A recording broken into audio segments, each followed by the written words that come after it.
If you are trying to create video content for your business, if you are trying to be in front of the camera, if you are trying to find someone to be in front of the camera in order to talk for your business, and you are not sure how to start and where to begin, so this video is for you. I'm Yair, I'm a marketing manager, and my passion is creating video content for businesses. I will help you to create a system where the creation process of your videos is simple, easy to do in order for you to produce good quality videos that don't take a lot of time to create. And in the end, you can publish more, see what's working and what's not.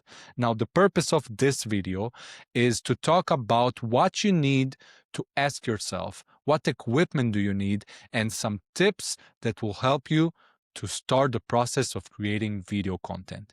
Now, I've been a marketing manager for a few companies in my life, and I know that the process of creating videos can be a bit complicated if you don't know what you're doing, and it can be a little bit intimidating even.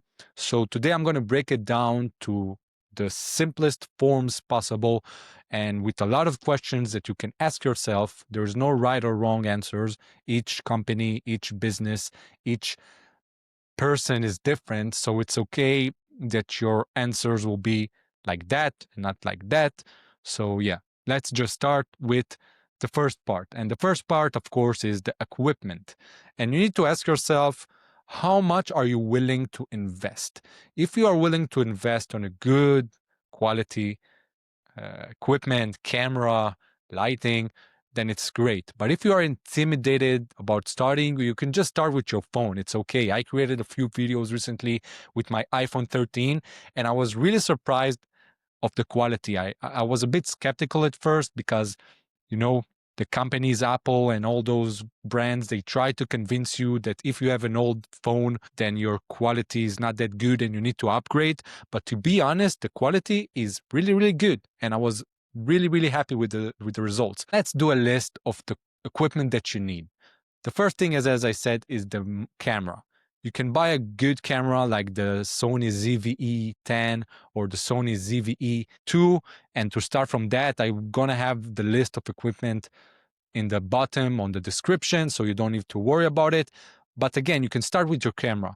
And if you want to invest more, you can buy the ZV-E1 or you can buy the Sony FX3. I love Sony. I used to work with Canon, but Sony, I think it became the standard of the industry. By the way, I think it will be a really interesting topic to discuss about how Sony overthrown Canon as the content creators' dream camera. It's very, very interesting, but that's a topic for another video. The next thing is the mic. You need the quality of the microphone to be good. It's much better that you have a bad quality video but a good quality audio instead of bad audio and good video. People, they need to hear you in the best way possible. And you don't need to overinvest here as well. I have here a setup, a simple like $20-$30 setup that I connect to my phone if I want to talk. Here I have a Fifine, I think it's called. Wait, I have the box here.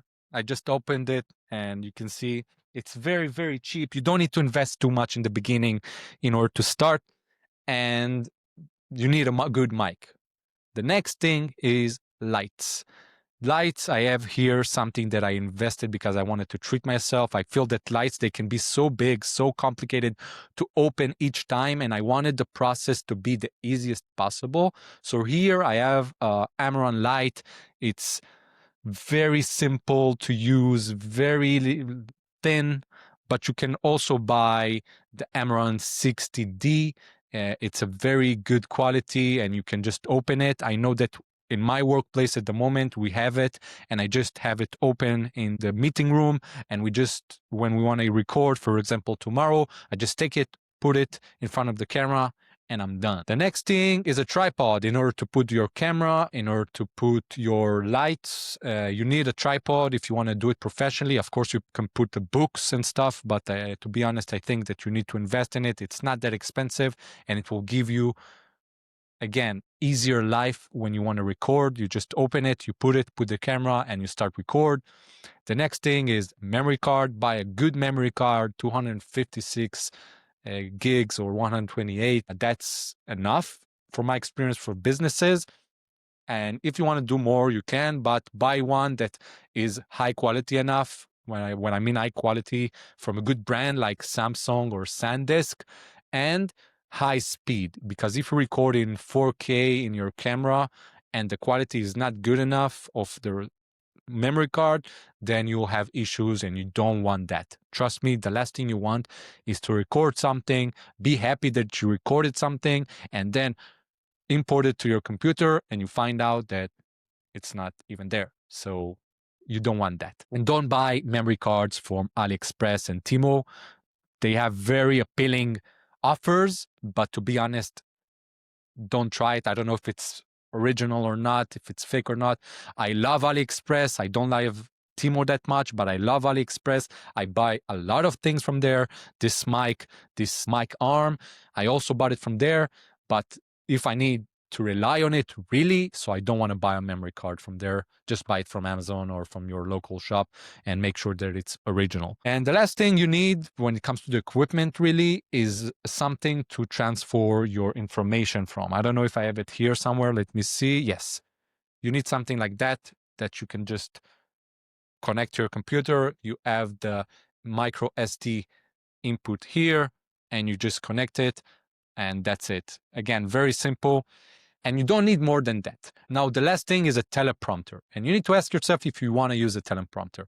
In my workplace at the moment, the CEO, he talks with a teleprompter because it makes his life easier.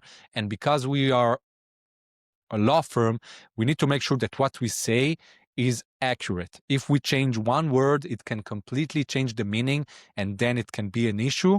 So we use a teleprompter. It's also easier for my CEO. It makes him a little bit more confident to speak in front of the camera. But to be honest, I don't like teleprompters that much. I try to use them for myself. And it makes the process of creating videos much harder and much longer because you need to write it, you need to review it. If you are sending it to your CEO that is going to be in front of the camera or the employee that is going to be in front of the camera, he also needs to review it. And again, it makes the process harder and I don't like it. I want the process to be as easy as possible. And I'm going to make another video about teleprompters. It's going to be a completely separate video because teleprompters, as I said, it's a thing, it's a question, it's a big, big question. Now, let's move to some technicalities of creating videos for your business or the business you work for. There are a lot of things along the process of creating a video that you need to do. It's not just press record and do it, even though it is at some point, but there are a lot of parts to make this happen. And I'm going to ask a few questions now and let's see what you think about them. If you want, you can even write it for yourself, answer it later, or think about it as I speak. But those questions, you need to answer them and make sure that you know the answers. And at the beginning, all those things you can do yourself. It's okay. But I want you to understand that if you are consistent and if you are starting to see results, then I recommend that you will just start hiring people that help you. Now, let's start. Who is the person who's going to be in front of the camera? That's the first question. Is it going to be you? Is it going to be someone else? Is it going to be the same person every time, or is it going to be someone different every time? Of course, I recommend that it will be the same person, but it's sometimes not possible because you have expertise in the company and each department's has their own knowledge, so you do need to record it with different people every time, but try to make it with less people as possible so you will have the same set of people that will be available to you every time you want to record a video. Because if you take each time a different person, it will take them time to get used to the camera every time again, and it's going to be harder to make it a system. Again, it's all about the video creation system. If the system is good, if it's understood, if it's the simplest you can do it, then your life will be easier. But if you make it harder and the process is hard and the system is hard, then it's going to be hard for you to be consistent and to make this work. The next thing is who thinks about the topics that you're going to talk about in the videos. Is it you? Is it someone else? Is it a few people? You have meetings. I recommend having meetings. We're going to have this Wednesday, we're going to have a meeting between me, the CEO, and the salesperson. We're going to talk about topic ideas for videos, for our future videos, and we create a list of it. And then I have a list of things that I know that I can start working on instead of thinking about the topic every time, and it's hard and it's, again, not user friendly. The next thing, who is gonna work after you have the topics and you choose let's say a certain topic, who is gonna actually work on the points that are gonna be talking about in the video? Because if you have a script and you have it as bullet points or a full written script, you need someone to prepare the frame, the bullet points of what you're going to talk about. After that, you can expand it to a full script, but it all starts with bullet points of what you're going to say. For example, here, you probably noticed that I look at my second screen sometimes because it's over there. I have all the points of what I'm talking here. And if you don't have it and you are going to start just talking in front of the camera every time, it's going to be hard. So you need someone to be in front of the camera or someone that helps the person in front of the camera to think about the bullet points that they are going to talk about. The next thing, who is going to actually set the equipment every time you record and make sure that everything is working properly and press the button of the record? Is it you? Is it someone else? Again, that's a big question, because if you have a system, you can know exactly who does what. So I know that every time, for example, tomorrow we're going to record a video, I know that tomorrow morning I am the one setting up the equipment. And once it's ready, I tell the CEO to come and we start like making sure that everything is okay, everything is connected, the teleprompter is working correctly, and we can start recording. But again, you need to know that it's you or someone else, and you need to make sure that if it's someone else, that he knows that he's the one that needs to be a little bit earlier before the shooting in order to make sure that everything is set up. The next thing is after everything is ready and you have the raw footage of the recording, who is going to edit the video? Is it going to be you or someone else? Now, I recommend to try from earliest stage possible to give it to someone else. We use a VA from the Philippines. He's an amazing editor. To be honest, it was very hard to find him. I interviewed a lot of people, but we found someone in a good price, and he does a good job for what we need. We don't need something too complicated, too many effects. We need simple edits, not too many complicated B-rolls, and he does a good job for doing it. But if it's you, if you are a marketing manager at the company or you have any other responsibilities at the company, editing takes a lot of time, and try to take it out of your plate as soon as possible.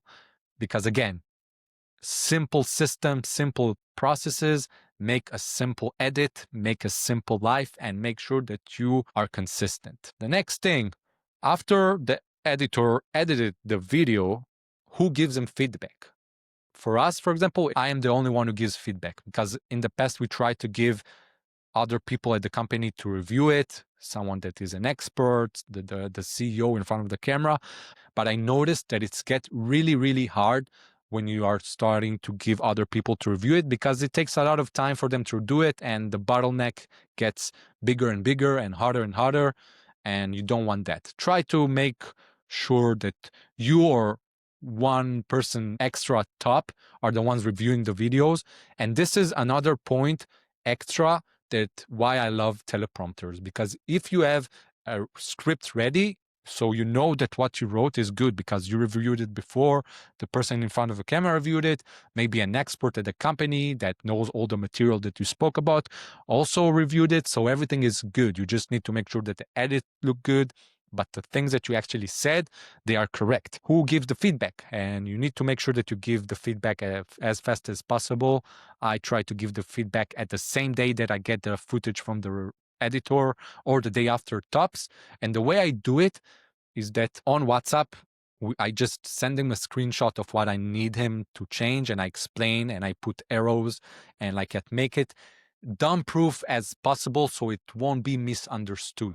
Because sometimes you think that you explained it in a good way, but then you see the result and you understand that you explain it really bad. So you don't want that. The next thing, who is gonna upload the content to YouTube or Instagram or any other platform? Is it you or someone else? Here, I upload the content because for me, it's the easiest. I have a good internet and I just upload it and I work on the content of the upload, the thumbnail, the text, the headlines, all the SEO stuff, and I make sure that everything is correct. But to be honest, that connects me to one of the last few things that we're going to talk about in this section, in that the thumbnails. Who uploads and creates the thumbnails? To be honest, this is the next thing in 2026 that I want to change.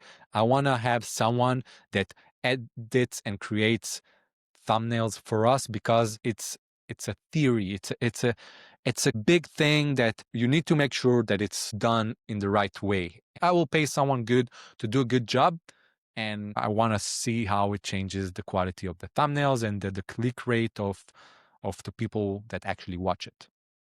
And the last thing you're going to ask yourself before we go to the next part, the third last part that we're going to talk about, is who is actually promoting the content. If you uploaded it to YouTube, who is going to upload it to email marketing, to partners, to coworkers, to social media? Who is actually going to take all those things and put them in a frame of actually publishing what you did? Because it can make a lot of difference. And YouTube and the other platforms love that you promote what you did and you send people outside of YouTube into YouTube or outside of TikTok into TikTok. So they give you a bit extra points for that. And the last thing I want to talk about today is the strategy. Now, there are a few points here that I want us to talk about and make sure that you understand, because there are a few things that you can know from the start that will help you save a lot of time and sadness from your videos failing. So let's talk about the strategy of actually creating videos. The first thing is that from the beginning, you need to try to create videos that are timeless. And by timeless, I mean videos that will still be relevant in a year from now, in 2 years from now, 3 years from now. For example, this video, I'm recording it on the 2nd of November, 2025. If someone will watch this video 2 years from now, it will still be relevant for him. And by the way, if you are watching it in the future, let me know in the comments. I will be really happy to see that. And if you create videos that are timeless, then you're basically creating videos for free, because the time you spend on creating the videos is nothing compared to the value you will gain. If you create videos that are like the news or something that is relevant for now and tomorrow or in a month from now will not be relevant. So yeah, you will gain a wave of people and you will see a rise in the amount of people watching your videos. But I prefer making videos, at least in the beginning, that are a bit more timeless, because then people will find your videos in the future and not only now, and tomorrow they will not. The next thing is to use B-rolls. B-rolls is when I talk. So I put something emphasizing on what I'm talking about above what I'm saying. So you hear what I say and you see another video of explaining what I'm talking about. But the thing here is use them only when necessary. Don't overuse it. Try not to use stock footage because most of the times it looks bad, it looks cheap. I prefer to put it only when you are actually talking about something, and the B-roll will help you make the message more clear. Now here, I'm not sure I'm going to use B-rolls because it takes a lot of time. And again, it's just me creating videos here. So I hope it will be okay. Maybe I will add a few, maybe I won't. But if you create B-rolls, it adds some extra spice to your content and it makes it nicer when you do. So add B-rolls, but only when it's really a good idea. And my rule of thumb is if I have an idea for a B-roll, I shoot it. But if I am, okay, this video part, while this scene have been much better if I had a B-roll on it, but I don't know what to put there, so I don't put anything. I just continued recording and I don't record a B-roll for this section. If it's easy to think about and easy to produce, do it. If it's too complicated and it makes the process harder, just move on. Now, the next thing is to be consistent. I talked about it a lot in this video and I'm going to talk about it a lot in all my videos because that's the most important thing. And that's what I'm working on at the moment in the workplace that I work for.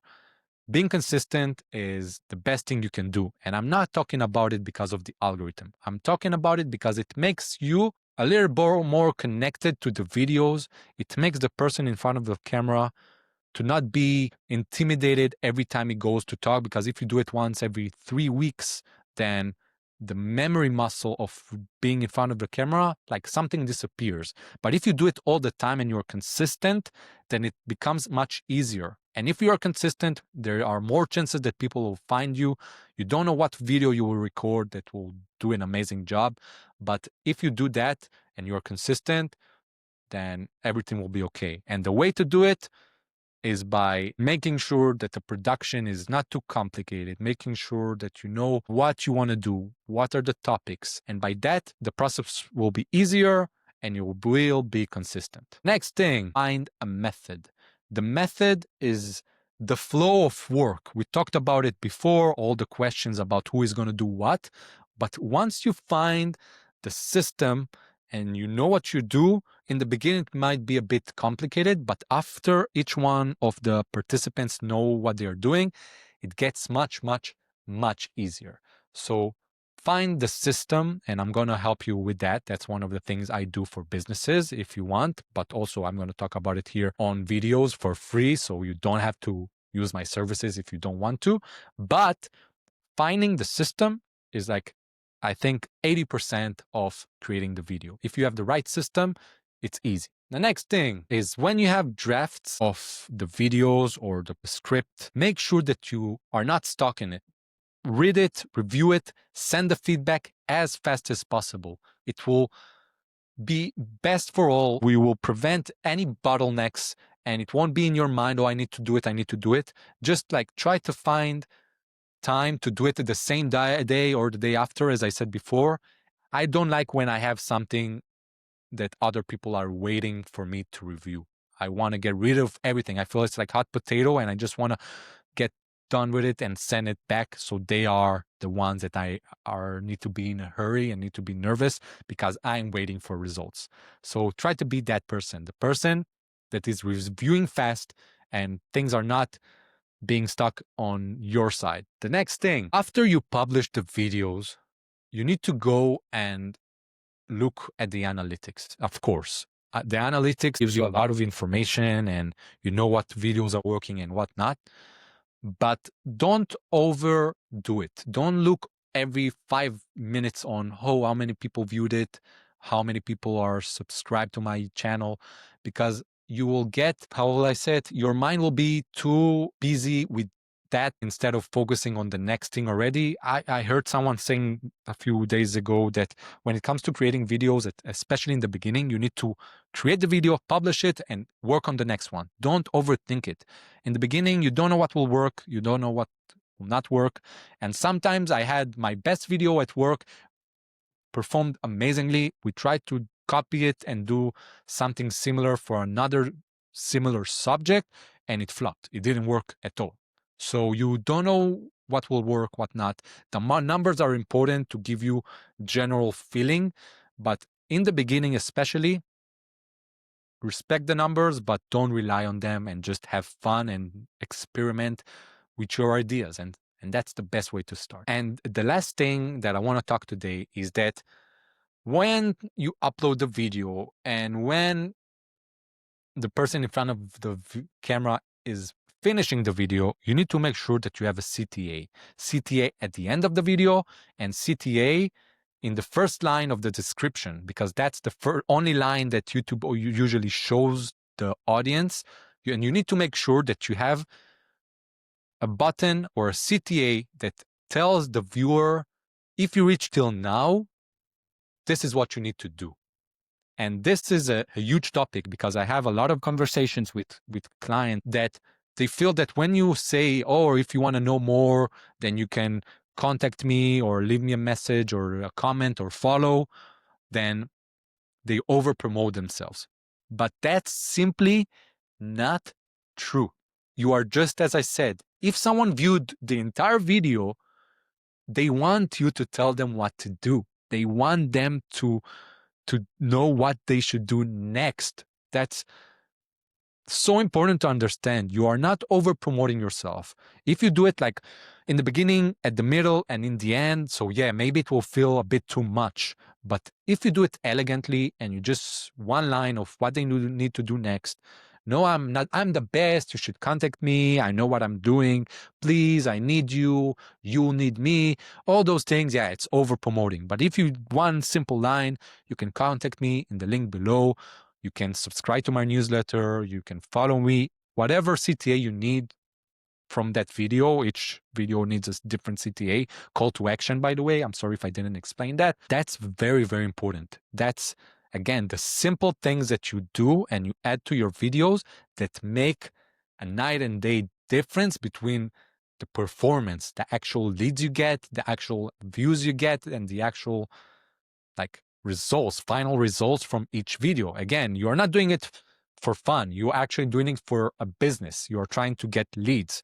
You're not doing it to be more popular. The amount of views don't matter. The amount of leads are important. They matter. And that's the last thing I want to talk about because it's very important. I know a lot of people struggle to understand that. And if you will understand it, the sooner you do, the better it will be. And that's it. I hope you enjoyed it. My CTA for this video is that if you liked what I did here, I just want to know that I am reaching to someone that found this information interesting. So leave a message in the comment section below so I will know that someone actually viewed it and it's valuable for someone. Because again, in the beginning, I'm just starting my video content journey for myself as my personal brand in the world of marketing. And I feel that I need the feedback and understand that I'm in the right direction. So thank you for watching. If you have any questions, ask below and I will see you in the next video. Thank you.